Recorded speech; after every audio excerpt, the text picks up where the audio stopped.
Hello students, आज हम 7.4 का फोर्थ क्वेश्चन करेंगे। तो क्वेश्चन है the two opposite vertices of the square -1, 2 and 3, 2 find the coordinates of the other two vertices. और हमने दो जो वर्टिसेस बी और डी हैं वो हमने फाइंड आउट करने। ठीक है, तो स्टार्ट करते हैं। हमारे पास गिवन क्या है? Given square A B C D, उसके वर्टिसेस हमारे पास क्या गिवन है? वर्टिसेस ए हमारे पास है -1, 2 एंड बी हमारे पास क्या है 3 और 2। और लेट करते हैं, सॉरी बी नहीं सी, क्योंकि ऑपोजिट है। तो ए है हमारे पास -1, 2 और सी हमारे पास क्या है 3 और 2। ठीक है, और लेट कर लेते हैं। Let vertices B X Y and D A B. तो अब हमने बी और डी की वैल्यू फाइंड आउट करनी है। बी हमने लेट कर लिया एक्स वाई और डी हमने लेट कर लिया ए और बी। ठीक है, तो अब हम इसका डायगोनल मिला लेते हैं ए और सी। तो ये हमारे पास दो ट्रायंगल बन गई ए बी सी और ए डी सी। अब हम इन दोनों की हेल्प से बी और डी की वैल्यू फाइंड आउट करेंगे, इनके वर्टिसेस की। तो स्टार्ट करते हैं। In triangle A B C we know that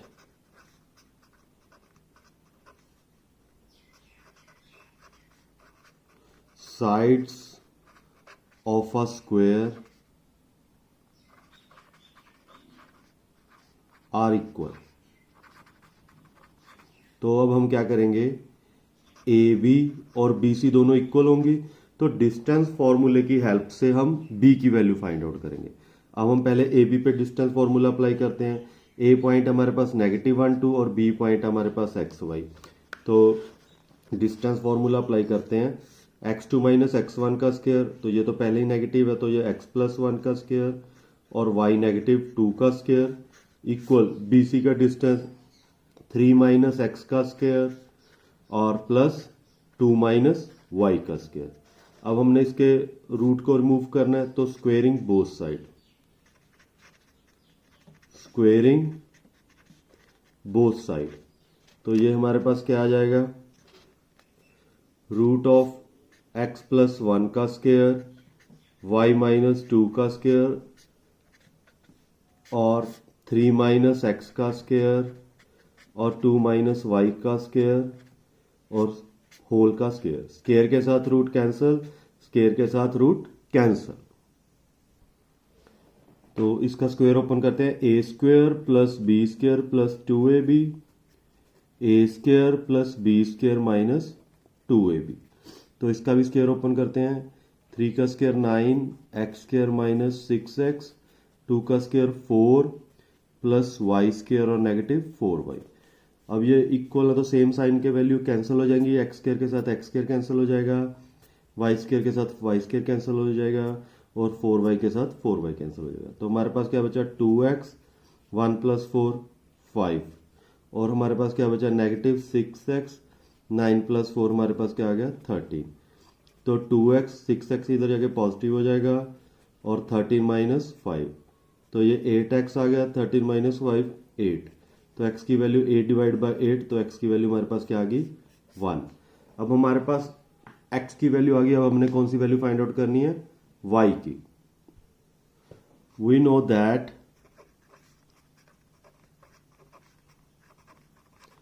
angles of a square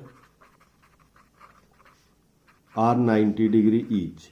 तो यानी स्क्वायर के एंगल क्या होते हैं? 90 डिग्री के होते हैं। तो ट्रायंगल ए बी सी जो हमारे पास थी वो क्या है? Triangle A B C is right angle triangle.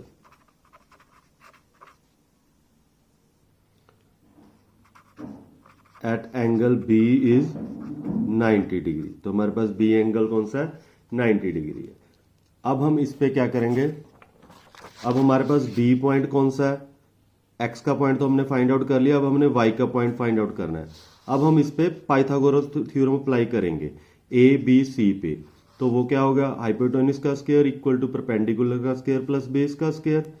तो अब हम इस पे पाइथागोरस थ्योरम अप्लाई करके y की वैल्यू फाइंड आउट करेंगे। In triangle ABC AC square equal to AB square plus BC square. तो पहले AC की वैल्यू, AC का फॉर्मूला अप्लाई करेंगे। AC पे distance formula x2 minus x1 का स्क्वायर, तो ये पहले ही नेगेटिव है तो ये हमारे पास क्या हो जाएगा पॉजिटिव, और y2 माइनस y1 का स्क्वायर और इसका होल स्क्वायर क्योंकि AC का स्क्वायर है। अब हम AB का फॉर्मूला अप्लाई करेंगे, x2 माइनस x1 का स्क्वायर, तो ये पॉजिटिव हो जाएगा, y2 माइनस y1 का स्क्वायर, x2 माइनस x1 का स्क्वायर और y2 माइनस y1 का स्क्वायर।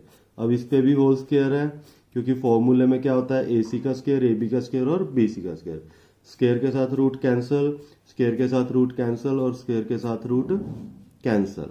अब 3 प्लस 1 हमारे पास क्या बचा 4 का स्क्वायर, 2 माइनस 2 हमारे पास क्या हो जाएगा 0। इसी तरह 1 प्लस 1 का स्क्वायर हमारे पास क्या हो जाएगा 2। अब इसका स्क्वायर ओपन करेंगे, y का स्क्वायर प्लस 2 का स्क्वायर 4 माइनस 4y। इसी तरह 3 माइनस 1 2, 2 का स्क्वायर 4 और 2 का स्क्वायर 4 प्लस y का स्क्वायर माइनस 4y। ठीक है, अब हमने y की वैल्यू फाइंड आउट करनी है। 4 का स्क्वायर हमारे पास क्या होगा 16, 2 प्लस 4 6, 6 प्लस 4 10, 2 प्लस 4, यहां हमारे पास मिस्टेक है, 1 प्लस 1 का स्क्वायर ये हमारे पास क्या आ जाएगा 4 आ जाएगा, हमने 2 लिखा हुआ था। तो अब हमारे पास क्या है 4 प्लस 4 8, 8 प्लस 4 12, 12 प्लस 4 हमारे पास क्या आ जाएगा 16 प्लस y का स्क्वायर नेगेटिव 4y और नेगेटिव 4y हमारे पास क्या आ जाएगा नेगेटिव 8y। तो ये 16 के साथ 16 कैंसिल, तो हमारे पास क्या बचा y square negative 8y equal to 0। ठीक है, अब इसमें से हमारे पास क्या कॉमन आ रहा है 2y कॉमन आ रहा है, 2y कॉमन, तो यहां हमारे पास क्या बचेगा y minus 4 equal to 0।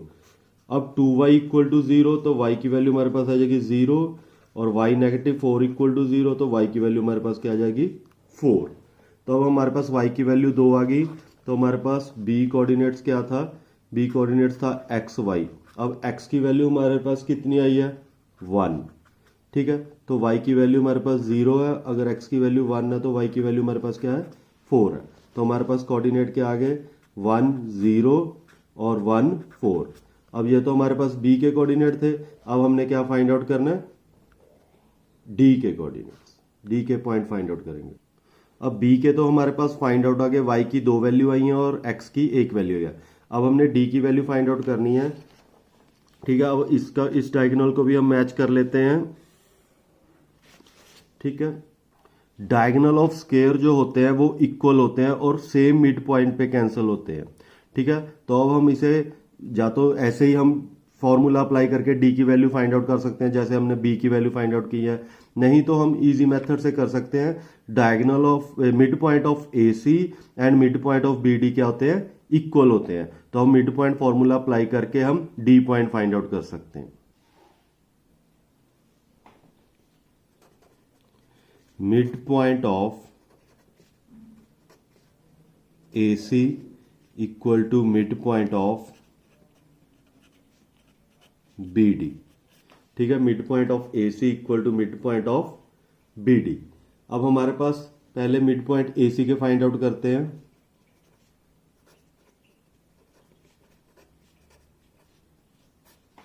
-1 + 3 divide by 2, 2 + 2 divide by 2, तो मिड पॉइंट हमारे पास क्या आ गए 2 डिवाइड बाय 2 और 4 डिवाइड बाय 2, तो 1 और 2, ये mid point of A C find out. अब हम mid point of B D find out करेंगे। अब b की हमारे पास 2 वैल्यू आ रही हैं क्योंकि x की तो 1 है लेकिन y की 2 वैल्यू आ रही है, तो पहले तो हम y की वैल्यू एक यूज कर लेते हैं। तो y की वैल्यू हमारे पास 2 कौन कौन सी है, एक y की वैल्यू 0 आ रही है और एक y की वैल्यू 4 आ रही है। तो पहले हम b d का मिड पॉइंट निकालते हैं। b पॉइंट हम लेट कर लेते हैं, b हमारे पास 1 4 है और d पॉइंट हमारे पास क्या है a b है। तो mid point of B D, mid point of B D, तो बी डी के मिड पॉइंट क्या होंगे 1 + a डिवाइड बाय 2 और 4 + b डिवाइड बाय 2। अब हम इन दोनों को इक्वेट कर देंगे और a और b की वैल्यू फाइंड आउट करेंगे।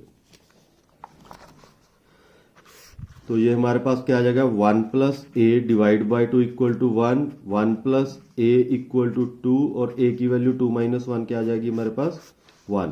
इसी तरह 4 plus B divide by 2 equal to 2, 4 plus B 2 into 2 4 और b की वैल्यू 4 माइनस 4 क्या आ जाएगा 0। तो ये हमारे पास कोऑर्डिनेट्स ऑफ d पॉइंट्स आ गए 1 और 0। इसी तरह हम b पॉइंट को 0 और 4 भी लेट करके सॉल्व कर सकते हैं। ठीक है, अगर हम b पॉइंट को 1 और 4 लेट करते हैं तो भी हमारा आंसर आ जाएगा। ठीक है, तो हमारे पास ये d कोऑर्डिनेट्स आ गए हैं और हमने b कोऑर्डिनेट्स भी फाइंड आउट कर लिए हैं। अब हम d कोऑर्डिनेट फाइंड आउट करते हैं जब हमारे पास b की वैल्यू क्या होगी 1 और 0। पहले हमने क्या लेट की है 1 4, अब हम लेट करेंगे 1 और 0 से।